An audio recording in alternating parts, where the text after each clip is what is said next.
സിസ്റ്റേഴ്സിനെയും ഓരോ കുടുംബങ്ങളെയും നമുക്ക് സമർപ്പിക്കാം. നാളിതുവരെ കർത്താവ് നൽകിയ എല്ലാ അനുഗ്രഹങ്ങൾക്കും നന്ദി പറയാം. ഇന്ന് ദിനാലേറ്റത്തിൽ നടത്തുന്ന എല്ലാ കുടുംബങ്ങളെയും നമുക്ക് വിശുദ്ധേശപ്പിതാവിൻ്റെ മാധ്യസ്ഥത്തിന് സമർപ്പിക്കാം. ഇടവക തിരുനാളിന് ഒരുങ്ങിക്കൊണ്ടിരിക്കുന്ന ദിവസം നമ്മുടെ ഇടവകയിൽ നിന്ന് മരിച്ചുപോയ എല്ലാ പൂർവികരുടെയും ആത്മശാന്തിക്കായി നമുക്ക് പ്രാർത്ഥിക്കാം. നമ്മുടെ വ്യക്തിപരമായ നിയോഗങ്ങളും സമർപ്പിച്ച് ഭക്തിയോടും ശ്രദ്ധയോടും ഇടയിൽ പ്രാർത്ഥിക്കാം.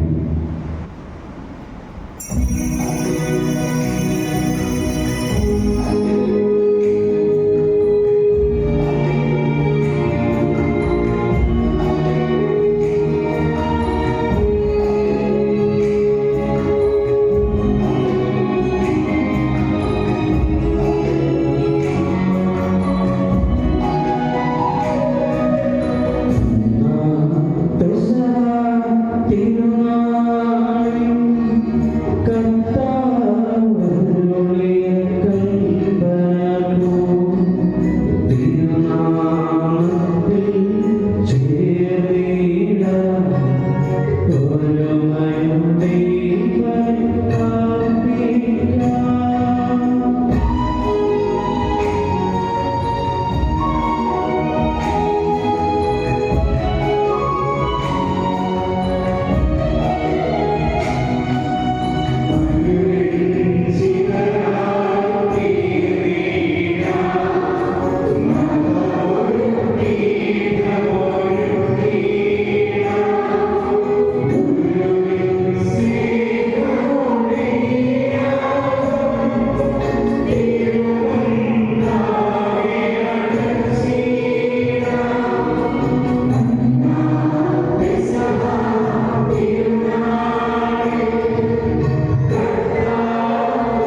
യേശു ശിഷ്യന്മാരോട് അരുളി ചെയ്തു, ആരെങ്കിലും എന്നെ അനുഗമിക്കാൻ ആഗ്രഹിക്കുന്നുവെങ്കിൽ അവൻ തന്നെ തന്നെ പരിത്യജിച്ച് തൻ്റെ കുരിശുമെടുത്ത് എന്നെ അനുഗമിക്കട്ടെ. സ്വന്തം ജീവൻ രക്ഷിക്കാൻ ആഗ്രഹിക്കുന്നവൻ അത് നഷ്ടപ്പെടുത്തും. എന്നാൽ ആരെങ്കിലും എനിക്ക് വേണ്ടി സ്വജീവൻ നഷ്ടപ്പെടുത്തിയാൽ അവനത് കണ്ടെത്തും. ഒരുവൻ ലോകം മുഴുവനും നേടിയാലും സ്വന്തം ആത്മാവിനെ നഷ്ടപ്പെടുത്തിയാൽ അവൻ എന്ത് പ്രയോജനം? ഒരുവൻ സ്വന്തം ആത്മാവിന് പകരമായി എന്ത് കൊടുക്കും? മനുഷ്യപുത്രൻ സ്വപിതാവിന്റെ മഹത്വത്തിൽ തൻ്റെ ദൂതന്മാരോടൊത്ത് വരാനിരിക്കുന്നു. അപ്പോൾ അവൻ ഓരോരുത്തർക്കും താന്താങ്ങളുടെ പ്രവൃത്തിക്കനുസരിച്ച് പ്രതിഫലം നൽകും.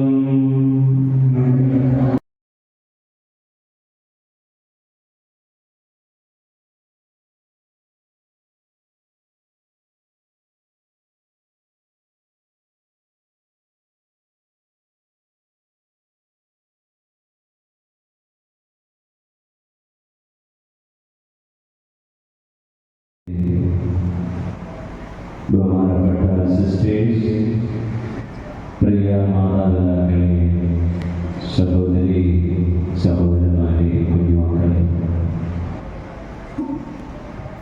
ഞങ്ങൾ അച്ഛന്മാരെ കർമ്മക്കാർക്ക് യേശുപിതാവിനോട് ഗാഠമായൊരു ബന്ധമുണ്ട്. ആവിലെ അമ്മ ത്രേസ്യ എപ്പോഴും വിശുദ്ധ യേശുപിതാവിനോട് ഭക്തി പ്രചരിപ്പിച്ചിരുന്നു. ആവിലെ അമ്മ ത്രേസ്യ തൻ്റെ ജീവിത അനുഭവത്തിൽ നിന്ന് ഇങ്ങനെ ഞങ്ങളോട് പറഞ്ഞു വെച്ചു, വിശുദ്ധ യേശുപിതാവിനോട് ഞാൻ ചോദിച്ചതൊന്നും എനിക്ക് ഇതുവരെ കിട്ടാതിരുന്നിട്ടില്ല. അത്രമാത്രം ഗാഠമായൊരു ഭക്തി കർമ്മീതക്കാർക്ക് വിശുദ്ധ യേശുപിതാവിനോടുണ്ട്. എൻ്റെ വ്യക്തിപരമായ ജീവിതത്തിലും എനിക്ക് യേശുപിതാവിനോട് വല്ലാത്തൊരു ബന്ധമുണ്ട്. ദിവസം കണക്കൊന്നുമില്ല, ഞാനിങ്ങനെ എല്ലാ ദിവസവും വേദനയിലും വിശുദ്ധ യേശുപിതാവിന് പ്രത്യേകമായൊരു വാത്സല്യം എൻ്റെ ജീവിതത്തിലും പൗരോഹിത്യ ശുശ്രൂഷ വേളകളിലും ഏറെ അനുഭവിച്ചിട്ടുണ്ട്. അതുകൊണ്ട് തന്നെ ഞാനിങ്ങനെ ചിന്തിച്ചു, തുള്ളിക്കാരോട് എന്ത് പറയും? പലപ്പോഴും പല വേളകളിലും നിങ്ങൾ ഒരുപാട് വിശുദ്ധ യേശുപിതാവിനെ കുറിച്ച് കേട്ടിട്ടുണ്ട്. നീതിമാനാണ്, ശാന്തശീലനാണ്. അച്ഛൻ്റെ മനസ്സിലോട്ട് വന്നത് ഒരുപാട് വർഷങ്ങൾക്ക് മുമ്പ് ഒരു ഇടവകയിൽ നടന്ന സംഭവമാണ്. ഇന്നിപ്പോൾ നിങ്ങൾ ഈ ദേവാലയത്തിൽ നോക്കിയ CCTV കാണാം. പുറത്തുകൊണ്ട് പള്ളി പരിസരത്ത് എല്ലാം ഉണ്ട്. CCTV ഒന്നും ഇല്ലാതിരുന്ന ഒരു കാലഘട്ടത്തിൽ ഒരു ഇടവക പള്ളി തിരുനാളിൻ്റെ തലേ ദിവസം നടന്നൊരു കാര്യമാണ് അച്ഛൻ്റെ മനസ്സിൽ വരുന്നത്. നമ്മുടെ ഈ ദേവാലയം ഒരു വലിയൊരു തീർത്ഥാടന കേന്ദ്രമാണ് ദേവാലയവും. അതിൻ്റെ പരിസരം മുഴുവൻ വളരെ മനോഹരമായി അലങ്കരിച്ചിട്ടുണ്ട്. ഞായറാഴ്ചയാണ് തിരുനാൾ ദിവസം. ശനിയാഴ്ച പ്രദക്ഷിണമെല്ലാം കഴിഞ്ഞു. പള്ളി അടയ്ക്കുന്നത് 12 മണി കഴിയും. കാരണം ധാരാളം തീർത്ഥാടകർ വിവിധ ദേശങ്ങളിൽ നിന്ന് വന്ന് വിശുദ്ധ യേശുപിതാവിനെ പ്രാർത്ഥിക്കും. അപ്പോൾ അപരിചിതൻ ഈ പള്ളി പരിസരങ്ങളെല്ലാം ഇങ്ങനെ ചുറ്റി നടന്ന് കണ്ടിട്ട് അവസാനം ദേവാലയത്തിനകത്ത് അയാൾ കയറി. ദേവാലയത്തിൽ വിശുദ്ധ യേശുപിതാവിന്റെ 6 അടി വലിപ്പമുള്ള വലിയൊരു രൂപമുണ്ട്. അപ്പൊ അതിന് മുമ്പിൽ നിന്ന് ആളുകൾ ഇങ്ങനെ പ്രാർത്ഥിക്കുന്നു. ഇദ്ദേഹം യേശുപിതാവിന്റെ മുഖത്തേക്ക് നോക്കി അദ്ദേഹത്തിന് തന്റെ അത്ഭുതം വിസ്മയം അടക്കാനാകുന്നില്ല. കാരണം യേശുപിതാവിന്റെ രൂപത്തിനൊരു പ്രത്യേകതയുണ്ടായിരുന്നു. അയാളെ സൂക്ഷിച്ചു നോക്കുമ്പോൾ കാണുന്നത് എന്താണെന്നറിയാവോ? യേശുപിതാവിന്റെ ഇരു ചെവികളിലും സ്വർണം പൂശിയിരിക്കുന്നു. സ്വർണത്തിന് നല്ല വിലയാണ്. അയാൾക്ക് അത്ഭുതം തോന്നാൻ കാരണം യേശുപിതാവിന്റെ ശരീരമായി സ്വർണം പൂശിയിട്ടില്ല, ചെവികളിൽ മാത്രമാണ് സ്വർണം പൂശിയിരിക്കുന്നത്. ഇങ്ങനെ ഒരു യേശുപിതാവിന്റെ രൂപം അയാൾ ജീവിതത്തിൽ ഇതുവരെ കണ്ടിട്ടില്ല. അപ്പൊ അയാള് ആ പള്ളിയിൽ ഉണ്ടായിരുന്ന ചില ആളുകളോട് ചോദിച്ചു, നിങ്ങൾ എന്തേ യേശുപിതാവിനെ മുഴുവനും സ്വർണത്തിൽ കുളിപ്പിക്കാതിരുന്നത്? എന്തേ മുഴുവനും സ്വർണം പൂശാതിരുന്നത്?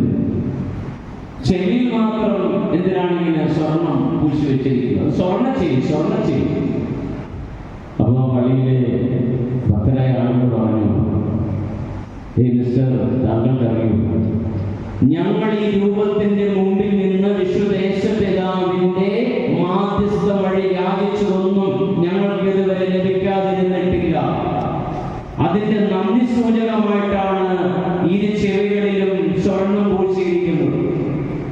ഞങ്ങൾ രൂപത്തിന്റെ മുമ്പിൽ നിന്ന് നാളിതുവരെ പ്രാർത്ഥിച്ച പ്രാർത്ഥനകളെല്ലാം തന്റെ ഇരു ചെവികളിലൂടെ കേട്ട് ഈശോയിൽ നിന്ന് ഞങ്ങൾക്ക് അനുഗ്രഹം വാങ്ങിത്തന്നതിന്റെ അനുഗ്രഹ സൂചനയായിട്ടാണ് ഞങ്ങൾ ഇരു ചെവികളിലും സ്വർണം പൂശിയിരിക്കുന്നത്. പ്രാർത്ഥനകൾക്ക് മറുപടി ഇതുവരെ ലഭിച്ചിട്ടുണ്ട്. അതുകൊണ്ടാണ് ചെവികളിൽ നന്ദി സൂചകമായി സ്വർണം പൂശിയിരിക്കുന്നത്. അപ്പൊ ഈ അപരിചിതൻ കൊള്ളാം, നല്ലതെന്നൊക്കെ പറഞ്ഞ് അങ്ങ് പോയി.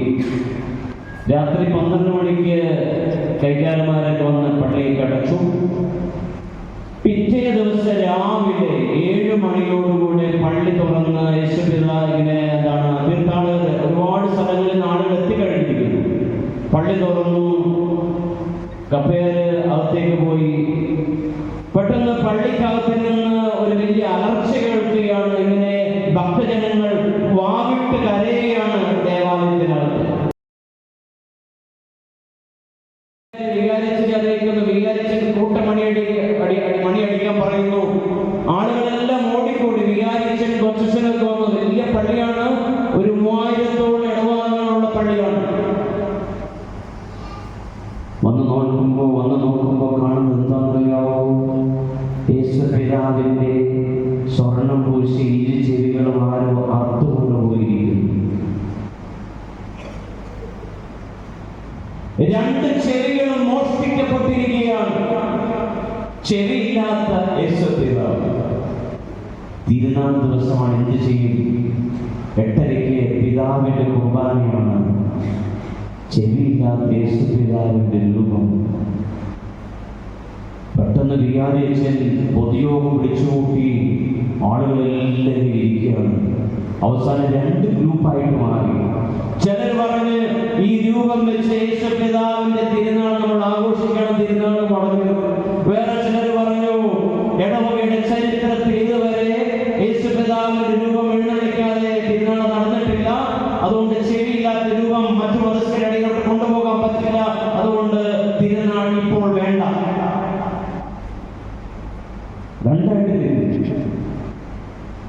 എന്ത് ചെയ്യണമെന്ന് അറിഞ്ഞുകൂടാ. നമ്മുടെ ഷാജിയച്ചനെ പോലെ ജനകീയനായ ഒരു വികാരിയച്ചനാണ്. ഈ ചർച്ച ഇങ്ങനെ നീളുന്നു, തർക്കം വർദ്ധിക്കുന്നു. വികാരിച്ചൻ എഴുന്നേറ്റ് ചെന്നിട്ട് കൈകളടിച്ച് ഇടവാങ്ങളെ സംബോധന ചെയ്ത് പറഞ്ഞു, ഒന്ന് ശാന്തരാകോ, പ്ലീസ് ലിസൺ മീ, എന്നെ ഒന്ന് ശ്രദ്ധിക്കും.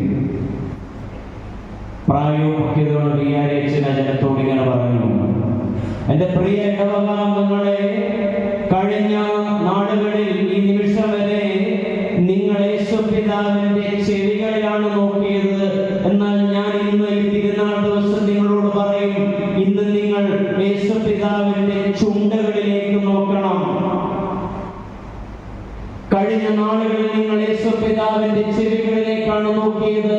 എന്നാൽ ഞാൻ ഇപ്പോൾ നിങ്ങളോട് പറയുകയാണ്, ദയവ് ചെയ്ത് ആ പിതാവിന്റെ ചുണ്ടുകളിലേക്കൊന്ന് നോക്കാവൂ.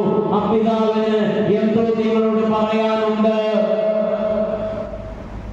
എന്റെ ഇടപാടുകളെ, നിങ്ങൾ കഴിഞ്ഞ നാളുകളിൽ അങ്ങോട്ടല്ല വിശുദ്ധനോട് പറഞ്ഞുകൊണ്ടിരുന്നത്, വിശുദ്ധന്റെ ചെവികളിലോട്ട് നിങ്ങൾ ഇങ്ങനെ പ്രാർത്ഥന മന്ത്രങ്ങളെല്ലാം അർപ്പിച്ചുകൊണ്ടിരുന്നത്. നിങ്ങൾ എപ്പോഴെങ്കിലും ഈ വിശുദ്ധന്റെ ചുണ്ടുകളിലോട്ട് നോക്കിയിട്ടുണ്ടോ? ഈ വിശുദ്ധന് നിങ്ങളോട് എന്തോ പറയാനുണ്ട്. അതുകൊണ്ട് നിങ്ങൾ ഇന്ന് വിശുദ്ധന്റെ ചുണ്ടുകളിലേക്ക് നോക്കണം. തുണ്ടിക്കാരോടും അച്ഛൻ അത് തന്നെയാണ് പറയുന്നത്. ഒന്ന് ആ വിശുദ്ധന്റെ ചുണ്ടുകളിലേക്ക് നോക്കാവോ? എന്തോ പറയാനുണ്ട് വിശുദ്ധ യേശുപിതാവിന്. യേശുപിതാവ് പറയും, മക്കളെ, പരിശുദ്ധ അമ്മയെ ഉപേക്ഷിച്ച് കുടുംബജീവിതം വേണ്ടാന്ന് വെക്കാൻ ഒരു പ്രലോഭനം വന്നപ്പോൾ തളരാതെ മുന്നോട്ട് പോകാൻ എന്നെ സഹായിച്ച ഒരു ദൈവിക രഹസ്യമുണ്ട്. എന്റെ ഭാര്യയ്ക്ക് പ്രസവിക്കാൻ സ്ഥലമില്ലാതെ ഞാനിങ്ങനെ തേരാപ്പാരം നടന്നപ്പോൾ തളരാതെ എന്നെ പിടിച്ചു നിർത്തിയ ഒരു ദൈവിക രഹസ്യമുണ്ട്. എന്റെ മകനെ 12 വയസ്സ് ദേവാലയത്തിൽ കാണാതെ പോയപ്പോൾ തളരാതെ പിടിച്ചു നിൽക്കാൻ എന്നെ സഹായിച്ച ഒരു ദൈവിക രഹസ്യമുണ്ട്. എന്റെ മകനെ ഞാൻ വളർത്തി വലുതാക്കി ആ മകനെ നാട്ടുകാര് ഭ്രാന്തിൽ നിന്ന് മുദ്രകുത്തിയപ്പോൾ തളരാതെ ഞാൻ പിടിച്ചു നിൽക്കാൻ എന്നെ സഹായിച്ച ഒരു ദൈവിക രഹസ്യമുണ്ട്. ചുണ്ടുകളിലേക്ക് നോക്കിയേ, അപ്പൊ പറഞ്ഞു തരും. പറയട്ടെ, എന്താന്ന് പറയട്ടെ? ഒരു സുറിയാനി വാക്കാണ് ഷൗത്താ ഫൂസ. ഷൗത്താ ഫൂസ, ഷൗത്താ ഫൂസ. ഷൗത്താ ഫൂസ എന്ന സുറിയാനി വാക്കിനർത്ഥം മുഖം വഹിക്കുക എന്നാണ്. വൈവാഹിക കല്യാണ ജീവിതത്തിൽ കമ്മ്യൂണിയൻ, പരസ്പര കൂട്ടായ്മ എന്നൊക്കെ ഉപയോഗിക്കും. കൃഷി മേഖലയിൽ കൂട്ടുകൃഷി എന്ന അർത്ഥത്തിൽ ഉപയോഗിക്കുമ്പോൾ തന്നെ മുഖം വഹിക്കുക എന്നൊരർത്ഥം കൂടി ഷൗത്താ ഫൂസ എന്ന സുറിയാനി വാക്കിനുണ്ട്. നിങ്ങൾക്കറിയാവോ, ഇന്നാണ് അത്യാധുനിക സാങ്കേതിക സൗകര്യങ്ങൾ കൃഷിയിടങ്ങളെ കീഴടക്കിയത്. പണ്ട് എങ്ങനെയാണ് ഉഴുതിരുന്നതെന്ന് അറിയാവോ? ചില ചേച്ചിമാരൊക്കെ ചിരിക്കുന്നുണ്ട്. 2 കാള അല്ലേ, ആ കാളയുടെ പുറത്ത് എന്ത് വെച്ചു കൊടുക്കും? മുഖം അല്ലേ. എങ്ങനെ കാള മുന്നോട്ട് പോകേണ്ടത്? ഒരേ താളത്തിൽ, ഒരേ മനസ്സ്, ഒരേ ശരീരം. അങ്ങനെയാണെങ്കിൽ മുഖം വായിച്ചു പോയിക്കോളാം. മറ്റേ കാള പറയാം ഞാൻ എടുത്തോട്ട്, ഒരു കാള പറയാണ് ഞാൻ എടുത്തു, നീ എടുത്തോ, ശരിയാവോ? 2 കാളകളും ഒരേപോലെ ഒരേ താളത്തിൽ മുഖം വഹിച്ചാലേ യാത്ര പൂർത്തിയാക്കാൻ സാധിക്കൂ. ഇതുപോലെ യേശു പിതാവും പരിശുദ്ധ അമ്മയും ഒരുപോലെ മുഖം വഹിച്ചതുകൊണ്ടാണ് ഇനി എനിക്ക് മനസ്സമാധാനത്തോടെ ജീവിക്കുന്നു. കഴിഞ്ഞ 50 വർഷമായി മനസ്സമാധാനം എന്താണെന്ന് ഞാൻ അറിഞ്ഞിട്ടില്ല. ചോദിച്ചപ്പോൾ പറയാണ്, ഭർത്താവ് ഒരു ക്രൂരനാണ്, സ്നേഹമില്ല. 2 വർഷം മുമ്പ് സ്വന്തം ഭാര്യയുടെ കൈ പിടിച്ചു തിരിച്ചോടിച്ചു. മക്കളെല്ലാം ഇട്ടിട്ട് പോയി. ഞാൻ ഈ അമ്മയോട് ചോദിച്ചു, മക്കളുടെ കൂടെ പോയിക്കൂടെ? എന്തിനാണ്? പോയിക്കൂടെ മക്കളുടെ കൂടെ. അപ്പൊ എന്നോട് അമ്മ പറയാം, 72 വയസ്സുള്ള അമ്മ, ഭർത്താവിന് 80 വയസ്സാണ് കേട്ടോ. അച്ഛാ, ഇന്ന് മുതൽ മരണം വരെ ഇന്ന് സുവിശേഷത്തിൽ കൈവച്ച് സത്യം ചെയ്ത് ഞാൻ എൻ്റെ ഭർത്താവിനെ എങ്ങനെ ഉപേക്ഷിക്കും? ഞാൻ ആ മുഖം കഴിഞ്ഞ 50 വർഷമായി വഹിച്ചു, ഇനി ഞാൻ വഹിച്ചോളാം. കർത്താവ് എനിക്ക് തന്ന മുഖമാണ് എന്റെ ജീവിത പങ്കാളി. ഇടയ്ക്കിടയ്ക്ക് എന്നെ കാണാൻ വരുന്ന ഒരു ചെറുപ്പക്കാരനുണ്ട്. 42-45 വയസ്സേക്ക് ഉണ്ടാവും. ഭാര്യയും മക്കൾ. അദ്ദേഹം പറയാണ്, എന്നും രോഗവും, സാമ്പത്തികമായൊരു സുസ്ഥിതിയില്ല, എന്നും കഷ്ടപ്പാട്, മടുത്തു പോവച്ച. അപ്പൊ ഞാൻ പറയും, ചേട്ടാ, മുഖം കർത്താവ് വെച്ചു തന്നത് വഹിച്ചേ പറ്റൂ. ഈ മുഖം വഹിച്ചേ പറ്റൂ. അങ്ങനെയുള്ള കുടുംബനാഥന്മാരുണ്ട്. 15 വയസ്സിൽ പഠനം നിർത്തി കുടുംബത്തെ രക്ഷിക്കാൻ വേണ്ടി 32 വയസ്സായിട്ടും കല്യാണം കഴിക്കാതെ കുടുംബത്തിന്റെ ഭാരം മുഴുവനും തന്റെ തോളിൽ വഹിക്കുന്ന ഒരു പെൺകുട്ടി എനിക്കറിയാം. അവളെ കുടുംബത്തിന് വേണ്ടി മുഖം പേറുകയാണ്. ഇന്ന് ഈ തിരുനാൾ ആഘോഷിക്കുന്ന വേളയിൽ ഇതുപോലെ മുഖം പേറുന്ന ആളുകളോട് ഇരിക്കും ഇല്ലേ? സന്യാസ സമർപ്പണ ജീവിതത്തിലുമുണ്ട്. കൂടെയുള്ളവർ ഉത്തരവാദിത്വം വഹിക്കാതെ പോകുമ്പോൾ ആ ഉത്തരവാദിത്വം കൂടി സ്വന്തം തോളിൽ വഹിക്കുന്ന സമർപ്പിതരുണ്ട്. വികാരിയച്ഛന്മാരില്ലേ, എത്ര നന്മ ചെയ്താലും ഇടവകജനത്തിന്റെ കുത്തുവാക്കുകളെ കേട്ട് മടുക്കുമ്പോഴും വിട്ടുപോകാതെ ആ മുഖം പേറുന്ന വികാരിയച്ഛന്മാരില്ലേ? ഇങ്ങനെ മുഖം പേറുന്നവർക്ക് ഈ തിരുനാളിന് അർത്ഥമുണ്ട് കേട്ടോ. നിങ്ങൾ ഇതുപോലെ മുഖം പേർന്നവരാണെങ്കിൽ നിങ്ങൾ ഇന്ന് തിരുനാൾ ആഘോഷിക്കുമ്പോൾ ആ തിരുനാളിന് ഒരു അർത്ഥമുണ്ട്. കാരണം യേശു പിതാവ് നിങ്ങളിൽ ജീവിക്കുന്നു. സങ്കീർത്തനം 34:18 ഹൃദയം നുറുങ്ങിയവർക്ക് കർത്താവ് സമീപസ്ഥനാണ്, മനമുറുകിയവരെ അവിടുന്ന് സംരക്ഷിക്കുന്നു. അല്ലേ? കർത്താവ് ഹൃദയം നുറുങ്ങിയവർക്ക് സമീപസ്ഥനാണ്. അതുകൊണ്ട് യേശുപിതാവിന്റെ തിരുനാൾ ആഘോഷിക്കുമ്പോൾ യേശുപിതാവ് തരുന്ന വലിയൊരു ബലമുണ്ടെന്നറിയാവോ? മുഖം വഹിക്കണം. ദൈവേഷ്ടത്തിൽ നിന്ന് പിന്മാറരുത്. ജീവിത പങ്കാളിയെ ദൈവം തന്നതാണ്. മക്കളെയും മാതാപിതാക്കളെയും സമൂഹാംഗങ്ങളെയും വികാരിയച്ഛനെയും ഇടവകങ്ങളെല്ലാം ദൈവം തന്നതാണ്. ദൈവത്തിന്റെ ഇഷ്ടമാണ്. വിട്ടിട്ട് പോകരുത്. ഈ മുഖം വഹിക്കണം.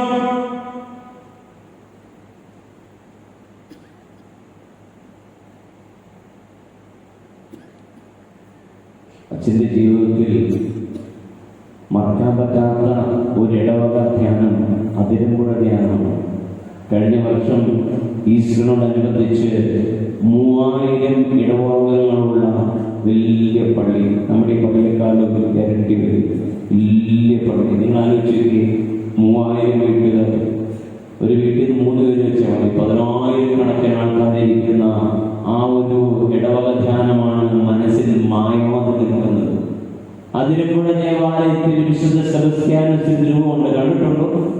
ഇല്ലെങ്കിൽ നിങ്ങൾ പോയി കാണണം. എനിക്കൊന്ന് ലോകത്ത് എവിടെയും ഇങ്ങനെ രൂപം കാണില്ല.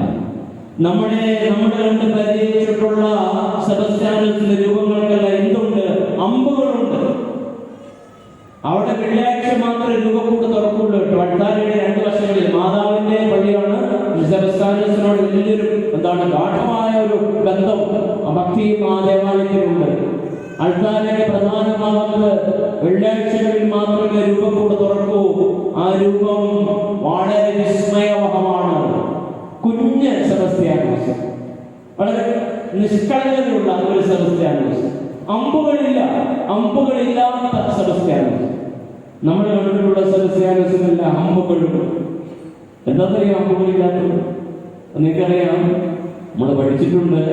ഡയക്ലീഷ്യൻ ചക്രവർത്തി അല്ലേ സെബസ്ത്യാനോസിനോട് പറയുകയാണ്, നീ ക്രിസ്തു മതം ഉപേക്ഷിക്കണം, ക്രിസ്തുവിനെ തള്ളി പറയണം, നീ ക്രിസ്ത്യാനിയാണ്, ജൂപ്പിറ്റർ ദേവനെ ധൂപമർപ്പിച്ച് രക്ഷപ്പെട്ടു. അപ്പം സെബസ്ത്യാനോസ് പറയും, എനിക്ക് ഏകരക്ഷകൻ ഈശോയുള്ളൂ, എന്റെ ജീവൻ പോയാലും ഞാൻ തള്ളിപ്പറയില്ല എന്റെ കർത്താവിനെ. നിനക്ക് വേണമെങ്കിൽ എന്നെ കൊല്ലാം ഡയക്ലീഷ്യൻ, പക്ഷേ ഞാൻ എന്റെ കർത്താവിനെ തള്ളിപ്പറയില്ല എന്ന് പറഞ്ഞതിന്റെ പ്രതിഫലമാണ് മരത്തിൽ കെട്ടിയിട്ട് അമ്പ് ചെയ്ത് കൊല്ലാൻ ശ്രമിച്ചു. കൊല്ലപ്പെട്ടു? സെബസ്ത്യാനോസ് കൊല്ലപ്പെട്ടു? ഇല്ല. അമ്പ് ചെയ്ത് സെബസ്ത്യാനോസ് കൊല്ലപ്പെട്ടില്ല. മരിച്ചു എന്ന് കരുതി ഇട്ടിട്ട് പോയി. പക്ഷെ ഐറിൻ എന്ന് പറഞ്ഞ സ്ത്രീ വന്ന് നോക്കുമ്പോൾ ജീവനുണ്ട്. കൊണ്ടുപോയി ശുശ്രൂഷിച്ചു, പരിചരിച്ചു. വീണ്ടും ശക്തിയോടെ സെബസ്ത്യാനോസ് തിരിച്ചു വന്നത് ക്രിസ്തുവിന് സാക്ഷ്യം വഹിച്ചു. അന്നേരമാണ് മരത്തിൽ കെട്ടിയിട്ട് ഗത കൊണ്ട് അടിച്ചു കൊന്നത്. ആ രൂപമാണ് അതിരമ്പുഴയിലിരിക്കുന്നത്. അതുകൊണ്ടാണ് അമ്പുകളില്ലാത്തത്. മനസ്സിലായോ? ഗത കൊണ്ട് അടിച്ചു പോകും. അമ്പുകളുള്ള സെബസ്ത്യാനോസിനെ പ്രതിഷ്ഠിക്കുന്ന ദേവാലയങ്ങളാണ് നമ്മുടെ ഭൂരിഭാഗവും ദേവാലയം. ഞാൻ വരുമ്പോൾ ശ്രദ്ധിച്ചു, ആളുകൾ ഇവിടെ നിന്ന് ഇങ്ങനെ അമ്പെടുത്തുകൊണ്ട് താഴെ വരെ പോകുന്ന പ്രതിഷ്ഠമായി തിരിച്ചു വരുന്നു. വീടുകളിൽ കൊണ്ടുപോയി വെക്കുന്നു. എന്താണ് ഇങ്ങനെ അമ്പെടുക്കൽ? എന്താണ് അമ്പെടുക്കൽ? എന്തിനാണ് അമ്പെടുക്കുമ്പോ അമ്പെടുക്കുന്നവരറിയാതെ പോലും വിളിച്ചു പറഞ്ഞ സത്യം എന്താണെന്നറിയാവോ? എന്റെ ഈശോയെ തള്ളി പറയാതിരിക്കാൻ ഒരു ധീര രക്തസാക്ഷി സെബസ്ത്യാനോസ് സ്വന്തം ശരീരത്തിൽ ഏറ്റുവാങ്ങിയ അമ്പുകൾ, അമ്പുകളാണ് ഞാൻ ചുമക്കുന്നത്. ആ ചുമക്കുന്നവരും ലോകത്തോട് വിളിച്ചു പറഞ്ഞൊരു യാഥാർത്ഥ്യമുണ്ട്, എന്റെ ഈശോയെ ഞാൻ തള്ളി പറയില്ല. എനിക്ക് രോഗം വന്നാലോ, കുടുംബത്തിൽ കഷ്ടപ്പാട് വന്നാലോ, പരീക്ഷ പാസ്സാകാതിരുന്നാലോ, പ്രാർത്ഥിച്ചത് കിട്ടാതെ വന്നാലോ, ഞാൻ എന്റെ കർത്താവിനെ തള്ളി പറയില്ല. ഇതാണ് അമ്പെടുക്കുന്നതിൽ യാഥാർത്ഥ്യം. സ്നേഹമുള്ളവരെ, ഈ 2 വലിയ വിശുദ്ധരുടെ തിരുനാളുകൾ അല്ലേ, യേശുപിതാവിന്റെയും വിശുദ്ധ സെബസ്ത്യാനോസിന്റെ തിരുനാൾ ആഘോഷിക്കുമ്പോൾ ഒരു ചോദ്യം നമ്മളോട് നാം ചോദിക്കണം. നമ്മുടെ കുടുംബ ജീവിതത്തിലെ മുഖം നാം വഹിക്കുന്നുണ്ടോ? നമ്മുടെ വിശ്വാസ ജീവിതം എവിടെ എത്തി നിൽക്കുന്നു? അച്ഛൻ ചോദിക്കട്ടെ, അച്ഛൻ ചോദിക്കട്ടെ, ഇവിടെ ഇരിക്കുന്ന നിങ്ങളുടെ മാതാപിതാക്കളില്ലേ? നിങ്ങൾക്കുള്ള വിശ്വാസം നിങ്ങളുടെ മക്കൾക്കുണ്ടോ? വെറുതെ ചുണ്ടനയ്ക്കാണെങ്കിലും പറയാവോ? ഉണ്ടോ? അടി നിൽക്കുന്നതിൻ്റെ അടിമണ്ണ് ഇങ്ങനെ പോകുന്നത് അറിയുന്നില്ല കേട്ടോ. ഹലോ, നമ്മൾ വിചാരിക്കും എല്ലാം ഓക്കെയാണ്, പക്ഷെ അടിയിൽ നിന്ന് ഇങ്ങനെ മണ്ണ് ഒലിച്ചു പോകുന്നുണ്ട്. വരും തലമുറയ്ക്ക് ഒരുപാട് കർത്താവിൽ നിന്ന് അകന്നു പോകുന്നുണ്ടെന്ന് തോന്നുന്നല്ലേ? അതുകൊണ്ട് മക്കളെ വിശ്വാസത്തെ വളർത്തുകയും പ്രാർത്ഥിക്കുകയും ചെയ്യേണ്ട അവസരമാണ്. അച്ഛൻ ഈ അവസരത്തെ നിങ്ങളുടെ കാര്യം ഓർമ്മപ്പെടുത്തുകയാണ്. മറന്നു പോകരുത്. എന്തെന്നറിയാവോ? ലോകത്തിന്റെ നാനാഭാഗങ്ങളിൽ അനേക ക്രിസ്ത്യാനികൾ ഇന്ന് സെബസ്ത്യാനോസിനെ പോലെ പീഡനം നേരിടുന്നുണ്ട്. അറിയും? നിങ്ങൾക്ക് അറിയൂ? എപ്പോഴെങ്കിലും നിങ്ങൾ അവർക്ക് വേണ്ടി പ്രാർത്ഥിച്ചിട്ടുണ്ടോ? ലോകത്തിന്റെ നാനാഭാഗങ്ങളിൽ അനേക ക്രൈസ്തവർ ഇന്നും, എന്തിന് നമ്മുടെ ഭാരതത്തിൽ പോലും പല സ്ഥലങ്ങളിലും വിശ്വാസത്തിന് വേണ്ടി പീഡനമേൽക്കുന്നുണ്ട്. അവരൊക്കെ നമ്മുടെ പ്രാർത്ഥനയിൽ വന്നിട്ടുണ്ടോ? നമ്മൾ തിരുനാൾ ആഘോഷിക്കുമ്പോൾ അവരെ ഓർക്കാറുണ്ടോ? നൈജീരിയയിലും ലോകത്തിന്റെ പല ഭാഗങ്ങളിലും ദേവാലയങ്ങൾ കത്തി നശിക്കുമ്പോഴും അനേക ക്രൈസ്തവർ വീട് വിട്ടോടുമ്പോഴും അവരൊക്കെ നമ്മുടെ പ്രാർത്ഥന വിഷയമാകുന്നുണ്ടോ? ഇന്ന് വിശുദ്ധ ബലിയിൽ നമുക്ക് ഓർക്കാം, ചേർത്ത് വെക്കാം അവരെ. നമ്മുടെ പ്രാർത്ഥനയിൽ പീഡിപ്പിക്കപ്പെടുന്ന ക്രൈസ്തവർ നാളെ നമ്മൾ പീഡിപ്പിക്കപ്പെടാം. അപ്പോഴും പതറാതെ പിടിച്ചു നിൽക്കാനുള്ള ഒരു ആത്മധൈര്യവും വിശ്വാസ തീഷ്ണതയും വിശുദ്ധ പിതാവിന്റെയും സെബസ്ത്യാനോസിന്റെ മാധ്യസ്ഥം വഴി സർവശക്തനായ ദൈവം നമുക്ക് നൽകട്ടെ. പിതാവിന്റെയും പുത്രന്റെയും പരിശുദ്ധാത്മാവിന്റെയും നാമത്തിൽ.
മനുഷ്യവംശത്തോട് അളവറ്റ കൃപ കാണിക്കുകയും ചെയ്തു. സ്വർഗവാസി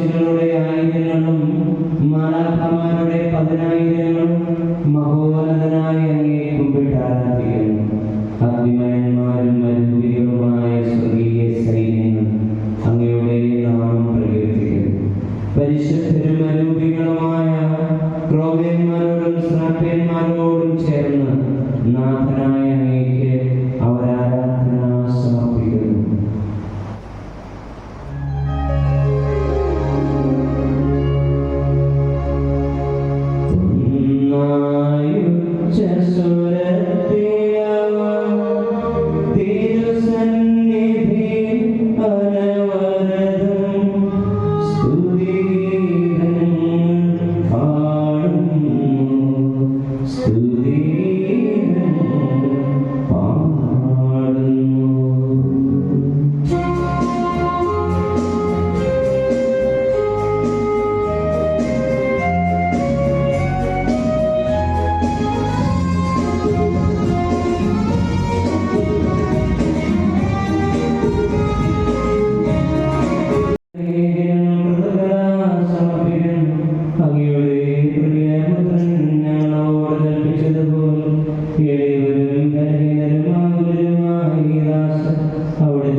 അപ്രകാരം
ഷാജേഷിനെ നന്ദി പറയുകയാണ്.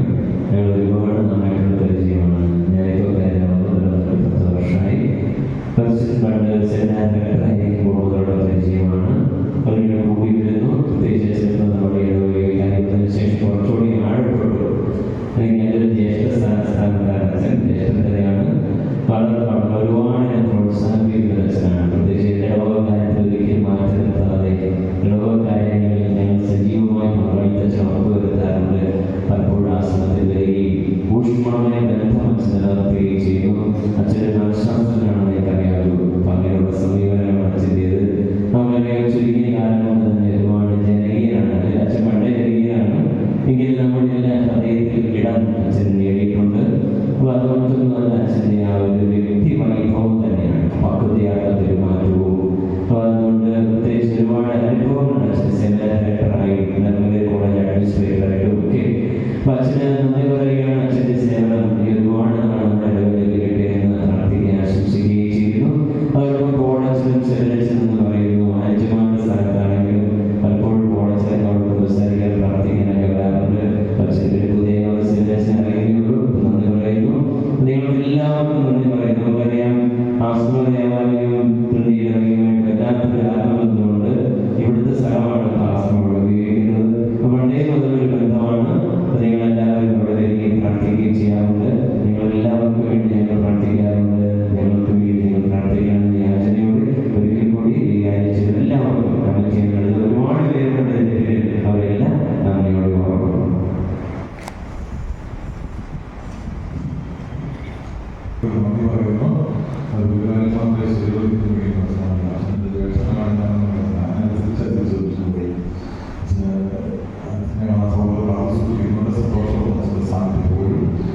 എന്ത് കാര്യമെന്ന് ചോദിച്ചാൽ കാര്യങ്ങൾ സഹായം ഓർക്കുകയാണ്. അച്ഛൻ്റെ ഭവനാംഗങ്ങൾക്കും അതുപോലെ ആശ്രമത്തിലെ ശുശ്രൂഷകൾക്കും പ്രത്യേകമായിട്ടുള്ള ആശംസയും നേരുന്നു. കാര്യങ്ങൾ ഇന്നത്തെ പോലെ പ്രദക്ഷിണമുണ്ട്. പ്രദക്ഷിണം പതികളെ പ്രത്യേകമായി നടത്തുകയും ആദരിക്കുകയും സ്നേഹിക്കുകയും ചെയ്യുന്ന ഇടവകയിൽ നന്ദിയോട് കൂടിയാണ് നിങ്ങൾ ജീവിക്കുകയും അതുപോലെ ചെയ്തതുകൊണ്ടുള്ള നന്ദിയോടുകൂടി ഓർക്കുന്നു. 50 വർഷം പൂർത്തിയാണെങ്കിൽ ബഹുമാനപ്പെട്ട സിസ്റ്ററുകളുടെ 50 വർഷം സന്യാസ പൂർത്തിയാക്കിയിരിക്കുന്നവരുടെ പേര് വിളിക്കും. അതുപോലെ ടീച്ചറുകളുടെ അവാർഡ് ടീച്ചർ അവാർഡ് 25 വർഷങ്ങൾ ടീച്ചർ പൂർത്തിയാക്കിയിരിക്കുന്നു.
ഉണ്ണിയപ്പം ഒരെണ്ണം അവിടുന്ന് വാങ്ങിയ പോലെ.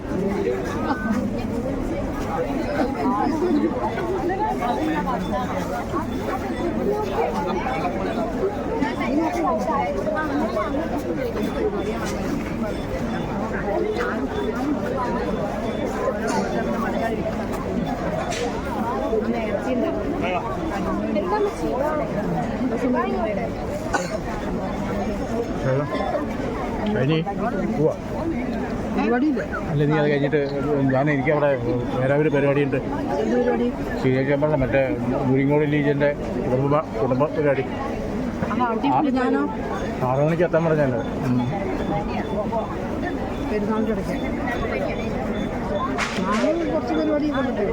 അതിന് കഴിയുമ്പോൾ കൂടി അല്ലെങ്കിൽ മറ്റേ നരുതൂക്കിലെ